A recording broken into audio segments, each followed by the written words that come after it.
I never thought my life would turn into a cringe-worthy soap opera, and all because of a drunken kiss in Brighton. Hello, my name is James.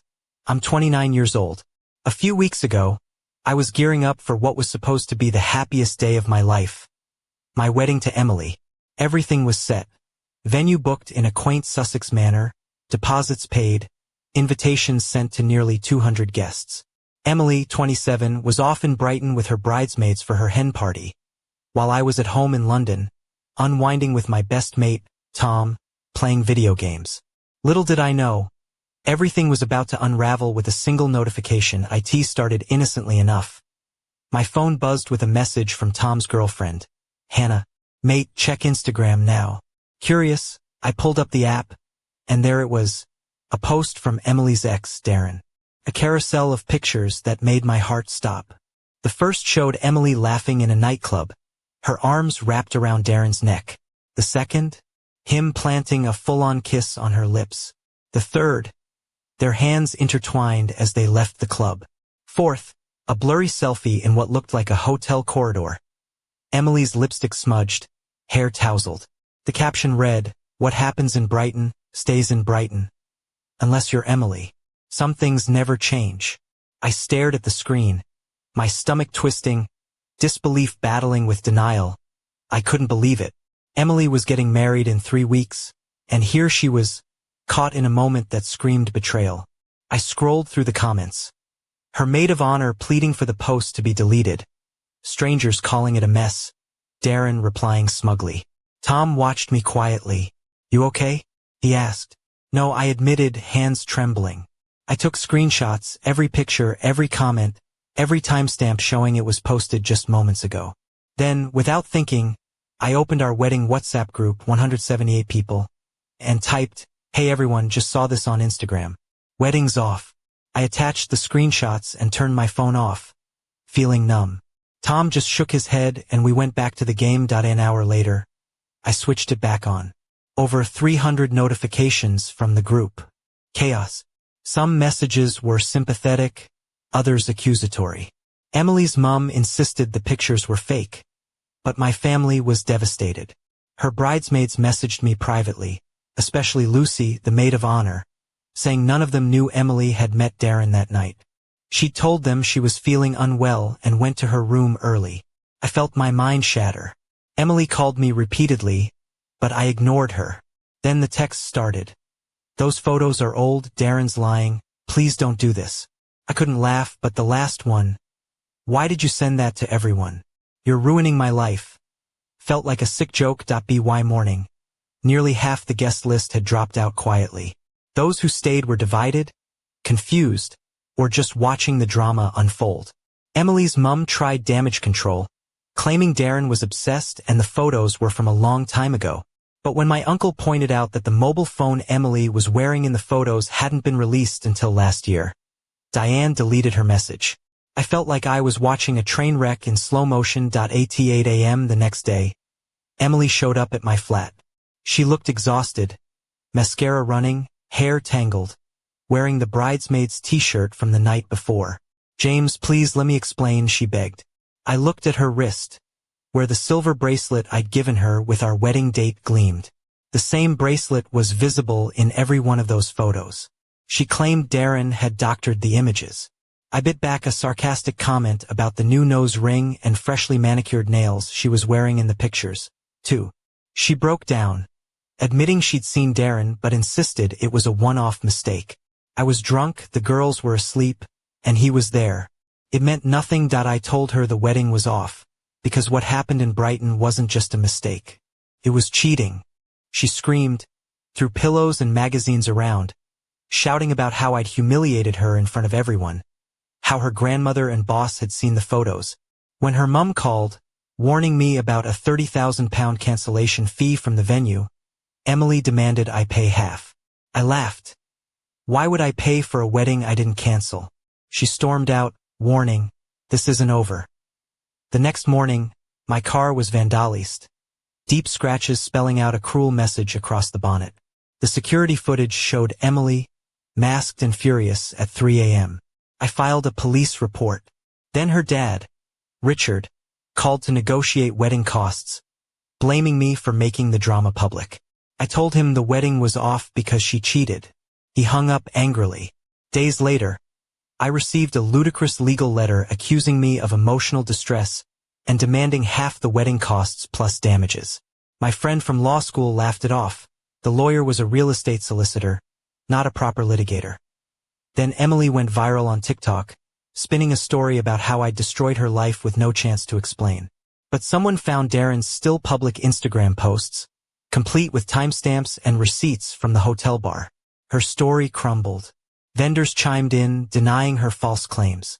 The venue offered to transfer deposits, but Emily demanded a refund, then left them a scathing 1-star review. She even tried to get me fired by accusing me of harassment at work and at my gym, where she wasn't even a member. The gym manager pulled me aside, apologizing for the awkwardness. Lucy, her maid of honor, texted me, confessing Emily was losing it. Convinced Darren would take her back and they'd have the wedding instead. She even tried to transfer the vendors' contracts to Darren's name. The vendors refused. Logic had left the building. Darren, the drama king, posted an Instagram story clarifying he wasn't getting back with Emily. He was engaged the whole time, and his fiancée found the situation hilarious, even admitting she gave him a hall pass to stir the pot. Emily exploded online, blaming everyone for betraying her, from me to the vendors, her family, and even the apartment complex that kicked her out for damages she caused. 2 months later, Emily moved back in with her parents and was trying to reinvent herself as an influencer about surviving narcissistic abuse, with a handful of followers mostly asking if she was the one who cheated in Brighton. Darren and his fiancée seemed to be doing just fine. Lucy sent me £500 as an apology for not warning me sooner. I tried to refuse, but she insisted. I guess some friendships survive even the messiest betrayals. Emily's parents lost tens of thousands in wedding costs. Small claims court laughed off their attempt to make me pay. Insurance covered the car repairs after the police report. The vendors blacklisted Emily after her defamatory reviews. The photographer thanked me publicly for standing up to her. Her response to Bridezilla drama went viral in wedding groups, booking her 6 new weddings. My cousin who canceled his flight spent his credit on a trip to Tokyo and sent me pics captioned, "Better than a wedding where the bride slobbered all over her ex." I'm seeing someone new now, Sophie, from my climbing group. She knows everything and jokes. Promise you won't pull a Brighton on me. We laugh, but I'm still waiting for closure.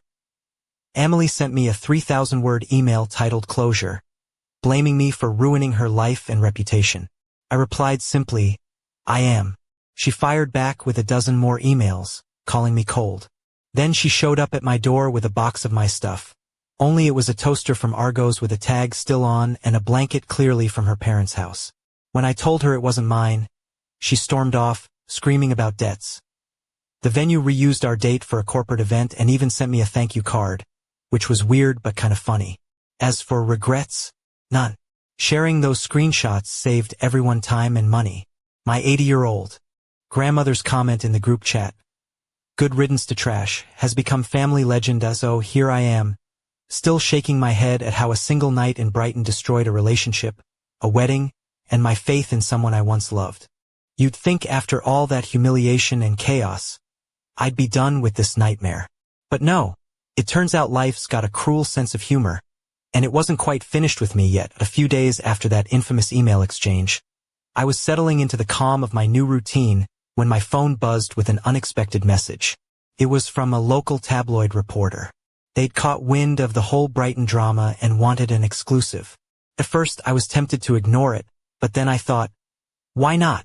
Maybe telling my side properly would finally put this mess to bed. So, I agreed to meet at a cafe in Camden, thinking I could control the narrative. How naive. The interview was awkward from the start. I'm a pretty private guy, not used to spilling my guts to strangers, especially about something so humiliating.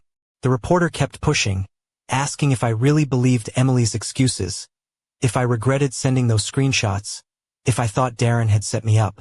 I admitted I was blindsided, crushed, and yes, I regretted how public it all got, but I felt I had no choice. The photos were damning, and pretending nothing happened felt dishonest. I told them about the vandalized car, the legal threats, the TikTok meltdown, And the endless defamation. A week later, the article went live. The headline screamed, "Groom's public breakup. Love, lies and a hen party kiss." The piece painted me as the wronged fiancé, but also as a guy who couldn't handle things privately, an overreacting, bitter ex. There was a photo of me looking tired and disheveled, taken during the interview. I cringed.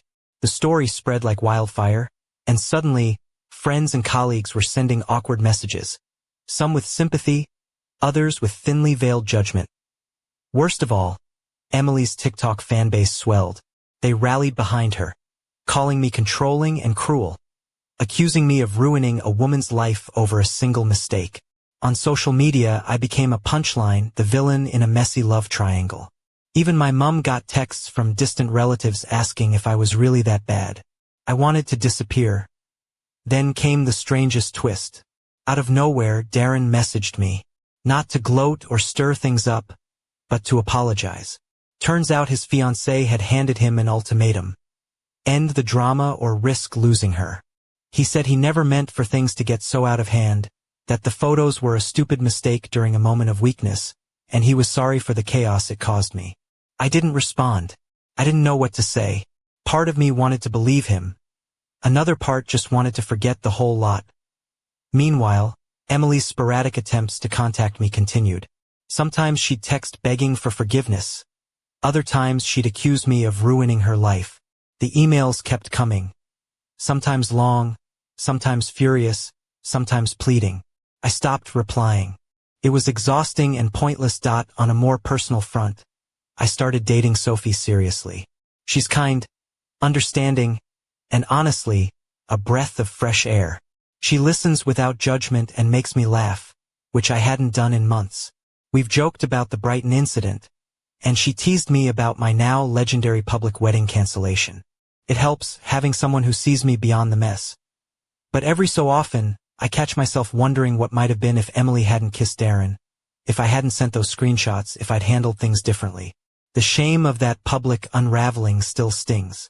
I replay moments in my head. The look on Emily's face when she showed up at my flat, the chaos of the WhatsApp group, the endless back and forth with her family and the vendors. It's a cringe loop that won't quite stop. One night, out of nowhere, I found myself drafting a ridiculous revenge plan in my head. Something silly and over the top, like hiring a flash mob to show up at her parents' house with signs that said, "Sorry, Emily," or sending her a cake with "better luck next time" iced on it. I laughed at myself, knowing how pathetic it was. Revenge didn't feel satisfying. It only made me look desperate. That's when I realized something crucial. The real victory was walking away. Not with a bang, but with dignity, however awkward and bruised. Emily had made her choices and I made mine. The rest was just noise. Sometimes, I still catch a glimpse of her on social media, a fleeting reminder of the chaos that once was. I avoid the comments, the posts, the drama. Life's too short to live in cringed, so here I am, months later, with a scarred heart but a new sense of peace. The wedding is long gone, but I'm learning that sometimes, the most painful betrayals teach you the most about yourself, even if the lessons come wrapped in embarrassing moments and public humiliation. And if you ever find yourself in a situation like mine, just remember, no matter how bad it gets, you're not alone. And maybe, just maybe, you'll laugh about it one day, after the sting fades and the cringe becomes a story worth telling. Funny thing is, even after all the chaos, the humiliation, and the mess of emotions, life kept throwing curveballs my way, and some of them were downright ridiculous. Not long after I'd started trying to move on with Sophie, I got an unexpected text from Emily. It was one of those moments that make you question your life choices. She wanted to meet to clear the air. I debated ignoring it, but curiosity got the better of me. So, we arranged to meet at a quiet pub in Richmond, a neutral spot where neither of us had too many memories. When she arrived, she looked different, less frantic, more resigned.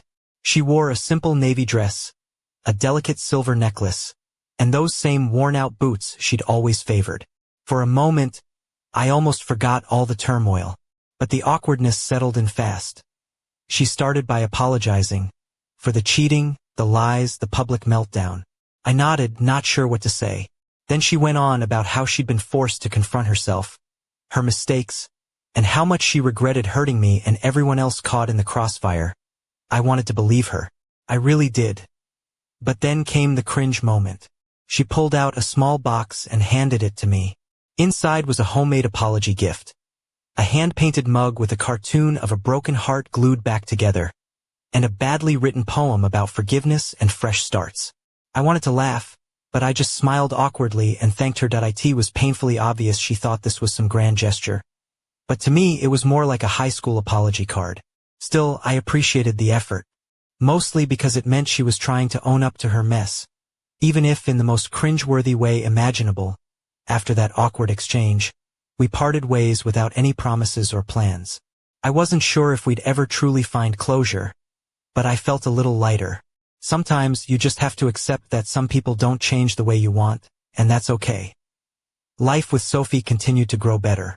She still teases me about the Brighton disaster, and I've learned to laugh at myself more. I even told her about the ridiculous mug, and now it sits on my desk as a reminder. Not every apology needs to be perfect, sometimes it's just the effort that counts. The whole experience taught me something important. Betrayal hurts like hell, revenge is mostly embarrassing, and karma's a messy business. But eventually, life moves on, awkward souvenirs and all. And honestly, I think I'm ready for whatever comes next. Sometimes, the smallest moments remind you just how far you've come, and how utterly ridiculous the whole saga was. A couple of weeks after that awkward pub meeting with Emily, I found myself at a friend's wedding in the Cotswolds. The venue was a charming old barn, fairy lights twinkling overhead, the scent of freshly cut grass in the air. I was there with Sophie, dressed in a crisp navy suit. No silver bracelets, no drama, just us enjoying the evening. As the band started playing, I caught sight of a woman across the room with a familiar laugh. It was Piper, Emily's former maid of honor, now looking like she'd finally escaped the chaos herself. She spotted me too and gave a tentative smile. We ended up chatting by the bar, sharing stories about the fallout, the ridiculous revenge attempts, the endless group chat drama. Turns out, Piper had also been caught in the crossfire. She'd felt guilty for not telling me sooner, and worse, for being stuck between loyalties. She confessed that Emily's behavior had gotten more erratic after Brighton, and that seeing those photos was a shock to all of them. We laughed about how none of us could believe the public WhatsApp meltdown had actually happened. The conversation was a strange mix of relief and lingering awkwardness, but it felt honest. For the first time since the whole mess began, I felt like I wasn't alone in the embarrassment. Later that night, Sophie and I hit the dance floor. As we danced, I felt a weight lift off my shoulders. The past, the cheating, the vandalism, the public humiliation was still there, but it didn't have to define me anymore. I was learning to let go, to find humor in the cringe, to trust again. Of course, the universe couldn't resist one last bit of irony. As the DJ played a cheesy love song, my phone buzzed. A new message from Emily. I glanced at it, heart sinking for a second, but then I smiled and deleted it. Some stories don't need another chapter. Instead, I turned back to Sophie, squeezed her hand, and decided that this time, it was my turn to make a fresh start. No apologies needed, just new memories waiting to be made. Not long after that wedding, life threw me another curveball. Only this time, it was so bizarre I wasn't sure whether to laugh or cry. One morning, I got a message from a number I didn't recognize. It was from a woman claiming to be Emily's new life coach. Apparently, after the Brighton fiasco and her online meltdown, Emily had decided to reinvent herself. Again. This coach was reaching out to warn me that Emily was planning a public healing event in London, where she'd tell her story live, with dramatic readings, emotional confessions, and even a Q&A session. The coach said Emily wanted to make sure I was aware, and maybe I'd want to come. I stared at the message, dumbfounded. A public healing event? Like a one-woman show? I pictured a dimly lit stage, Emily reciting tearful monologues about betrayal and heartbreak, with an audience of strangers and her dwindling followers. The absurdity was overwhelming. Curiosity got the better of me, and against better judgment, I looked up the event online. There it was, Emily's journey. From broken to brave, a night of truth and transformation. Tickets were £10 each with limited seating. The event promised raw honesty, healing conversations, and a chance for closure. I debated going. Part of me wanted to see the drama unfold firsthand. The other part knew it would probably be a nightmare. Sophie laughed when I told her, "If you go, I'm coming too. Someone's got to keep you sane in the end." I didn't go. I figured some performances are best left unseen. Instead, I watched from a safe distance as the event sold only a handful of tickets. And the live stream, yes, there was a live stream, had fewer viewers than my own circle of friends. That Emily's healing journey became a local joke, shared among friends and wedding vendors alike. People whispered about how she'd turned her own fiasco into a spectacle, complete with dramatic pauses and sobbing breakdowns that seemed rehearsed. The cringe was palpable, but so was the sadness. Meanwhile, Sophie and I kept building our life together, away from the chaos. We moved into a cozy flat in East London, started planning small adventures, and enjoyed the quiet moments that felt like normalcy after months of madness. Every now and then, I get a random message from someone who'd heard about the Brighton disaster, usually a "sorry you had to go through that" or a "mate, that was brutal." I just smile and reply, "Yeah, it was something else." Looking back, I realized the whole thing was a messy, painful, embarrassing chapter in my life, but it also showed me who I really am, someone who can survive betrayal, cringe-worthy revenge, and public humiliation, and still come out the other side with a sense of humor and a little hope. If there's one thing I'd say to anyone caught in a similar nightmare, it's this: life's too short to dwell on the cringe. Sometimes the best revenge is just walking away and maybe, just maybe, laughing about it later.